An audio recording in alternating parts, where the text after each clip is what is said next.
We've had Carlos Bacca, we've had Yusuf Enesri, we've still got Jonathan David. We're being linked to him again just this week, but I reckon he has the record. I think Jonathan David is the title holder. You want to go back a few years with Sean Wright-Phillips, but there's always some players that are just constantly linked with moves to West Ham United, regardless of the situation. We could change manager and he will still get linked. He could change club and he will still get linked again at some point in the future. Could Jhon Durán be that next player who's just forever being linked with a move to West Ham United? We're going to discuss that in a few seconds because there's been some big Jhon Durán news today. But before we get into it, please do subscribe if you're new to the channel. About 1/3 of you watching this have not subscribed to the channel. So even if you think you have, just double check if you don't mind. Just look below and make sure you've subscribed. And also please do drop a like on the video by clicking the thumbs up button.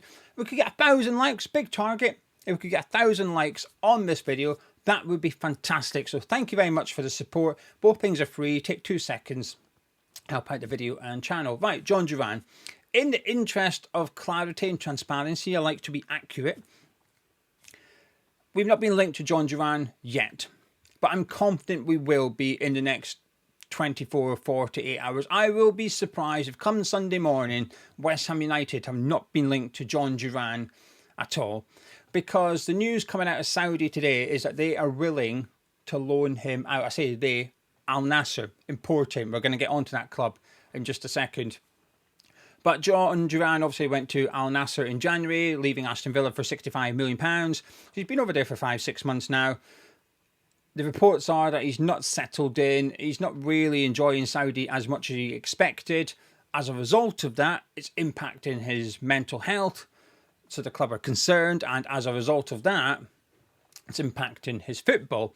So the potential conclusion is that they will loan him out this season to get him back out of Saudi and hopefully get him back to a good place mentally, enjoying his football, and then I guess they'll reevaluate from there whether they sell him or he goes back to Al-Nassr. And he'll be older, won't he? He's only 20. He only turned 21 just before his move. It's such a big thing to do at such a young age. I think the change is massive anyway. But I think if you're a bit older and you've got your family with you and stuff like that, I think it might be a little bit easier to do compared to someone so young. So it's not surprising that he's perhaps not enjoying it as much as he expected or anything like that. And I appreciate people say, well, that's what you get for chasing the money. I get it. Football's his job. I think he's on about 300 and something thousand pounds a week. Let's just lowball this. He's on 300 grand a week. I understand why he's thought, hello, I'm having a bit of that. I'm off to Saudi. It's not for everyone. So I get it. I completely understand. I admire those who don't go, like Mohamed Kudus, who's been a bit reluctant so far. Bruno Fernandes has turned it down. I think his offer was something like 400 grand a week or something he was being offered.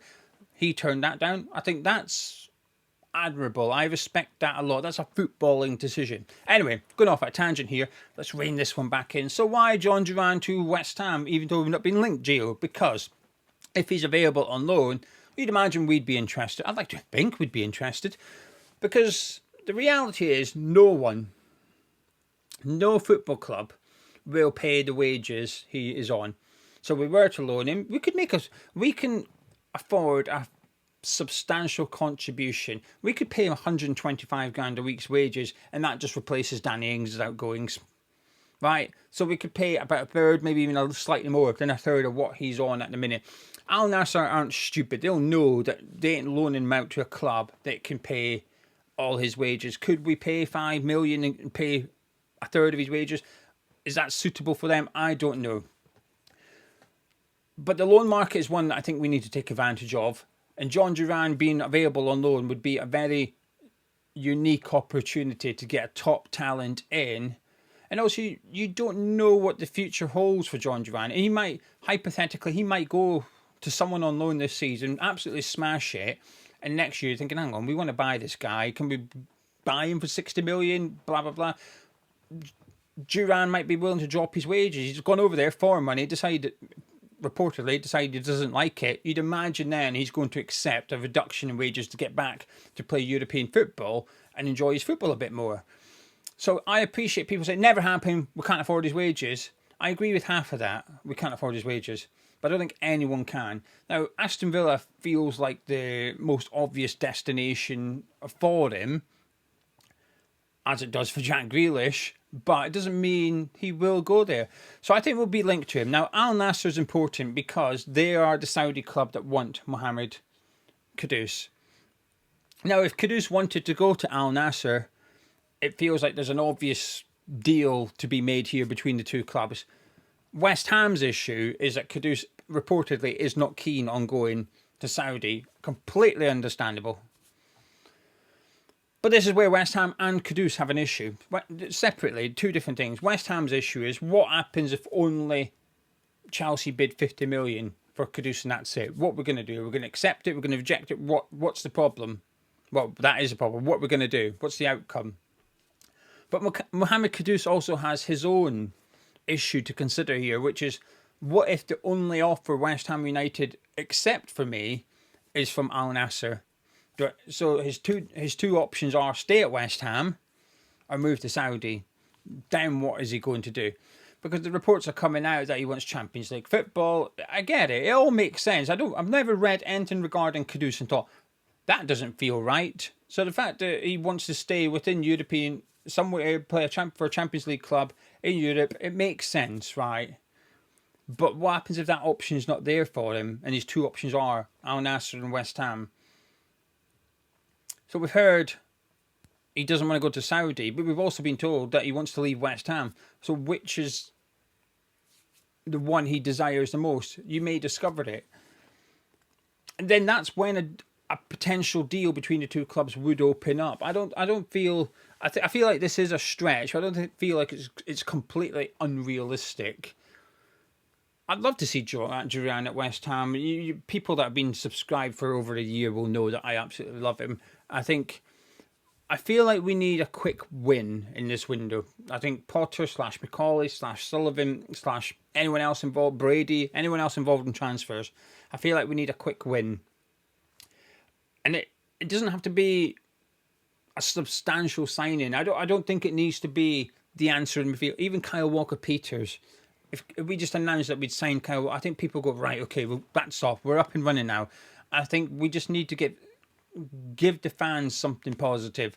Is it likely to be Jhon Durán? No, it absolutely isn't. Like I said, we're not even linked to him. I just think we'll get linked to him. But if he is available on loan, I hope to hell we are at that front of the queue saying, right, what's the terms and conditions? What are you wanting? Because we're going to do our best to make this one happen. Because what it would do, I like to word this carefully because of how the club are claiming one thing and I believe a different thing. If we do have a sell before we buy policy, let's just go with that. I think the loan market is going to be even more important. It's one I wanted us to take advantage of anyway because I think there's going to be a lot of players available on loan this summer that are really good. We'll get on to a couple of them in a second. And if you, hypothetically, we sign Jhon Durán, that's the striker sorted. Durán, Füllkrug, bang, that's it. If we didn't have a third striker, I'm okay with that. I would be fine with Jhon Durán and Nicholas Füllkrug as our strikers next season, and the third option being either Jared Bowen out of position or Daniel Cummings. I'd be okay with those options. And it would allow you to then look at the rest of your team as to where you're going to spend money. I think if you can get a loan player in early, it just really helps budgeting with the rest of the squad. Jhon Durán to West Ham? Don't think it'll happen, but I think the rumour certainly will. Right, a couple of other players. Lomonaco, that's centre-back. Kevin Lomonaco on loan at Independiente. We've been linked to him quite a bit recently. And a couple of South American journalists actually contacted us this week just saying, oh, what have you heard and stuff? Because it's really... The rumour is really lively on their side of things. They believe that this is happening, that he's coming to West Ham. So they've contacted us saying, what are you hearing? Well, one of them said, what have you heard on your side of it? And the other one saying, can we get quotes about what you think? I don't think he's going to be using my quote, because my quote was, I'd never heard of him until a couple of weeks ago.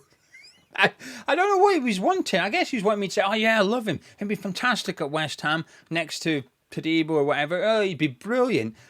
That would just be lying. So my quote was basically like, I've never heard of him. We need a centre-back.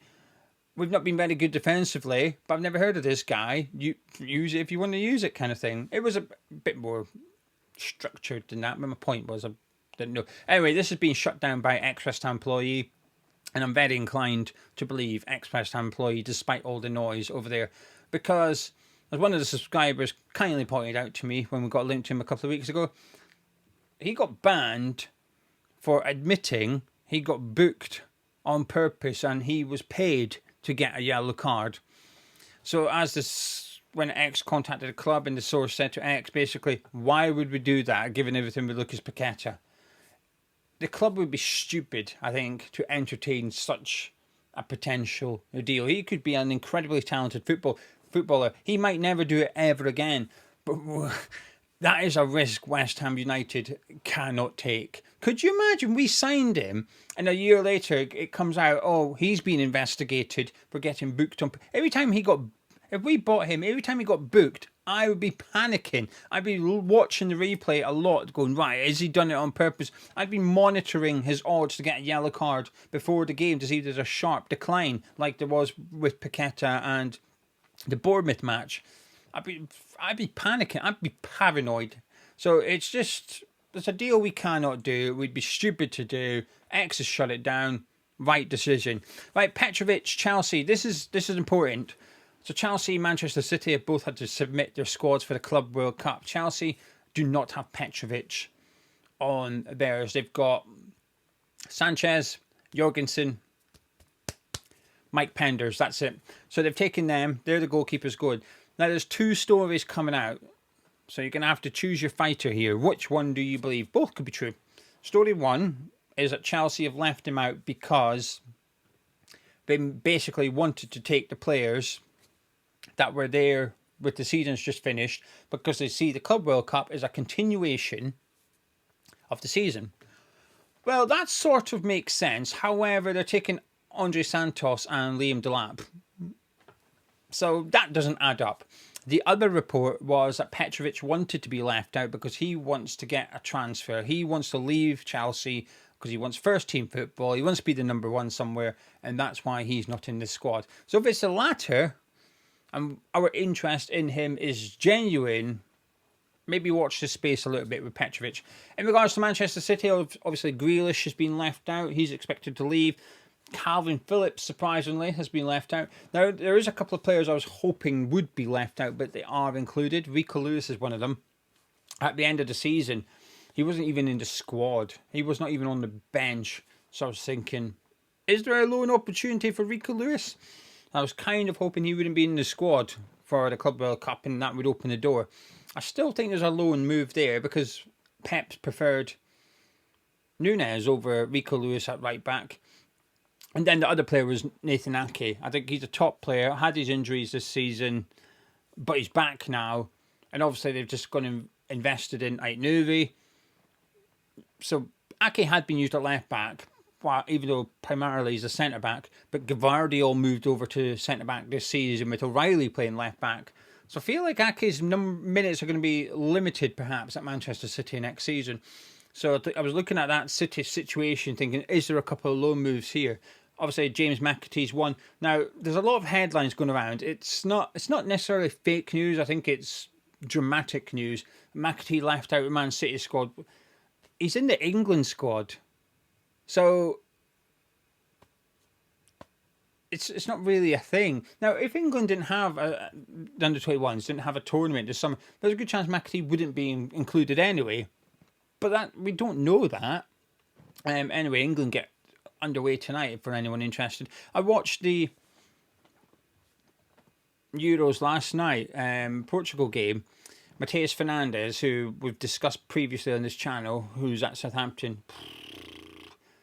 I want him even more. He was good last night. I was almost on like, I wasn't on, I was always saying I was on player watch. I wasn't specifically watching him for the entire game. He just had a really good game. And I'm even more convinced I'd like to see him at West Ham next season. Mateus Fernandes to West Ham. Yes, please.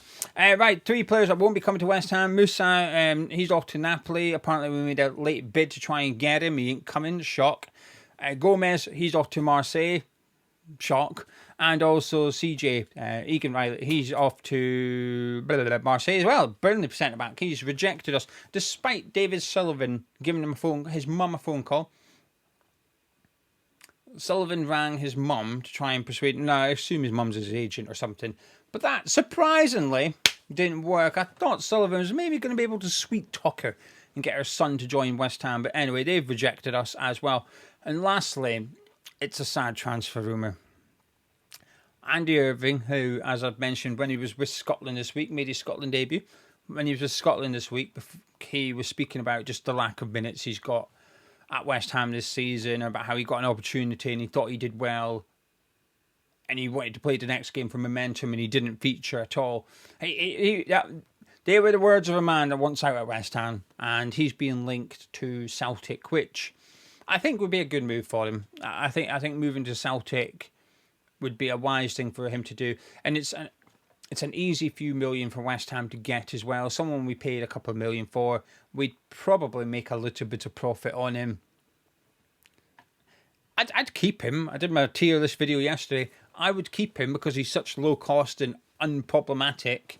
But he's 25 years old. He needs to be playing first team football. So I completely understand. And I think a move to Celtic would just be as good as it gets for him. Champions League football. There you go, Kudus. You want Champions League football? You could go to Celtic. Right, anyway, that's it from me. Thank you for joining me, you lovely, lovely lot. I will be back with you tomorrow. And I will be putting up a post on YouTube for questions for a podcast with Frankie, which we will be recording tomorrow. And it'll go up over the weekend at some point. So keep your eyes out for it. If you've got any questions, any topics you want us to discuss, pop it in. And me and Frankie will tackle them. Thank you very much. Before you go, you know the score. Drop a like on the video, subscribe. Catch up with you tomorrow.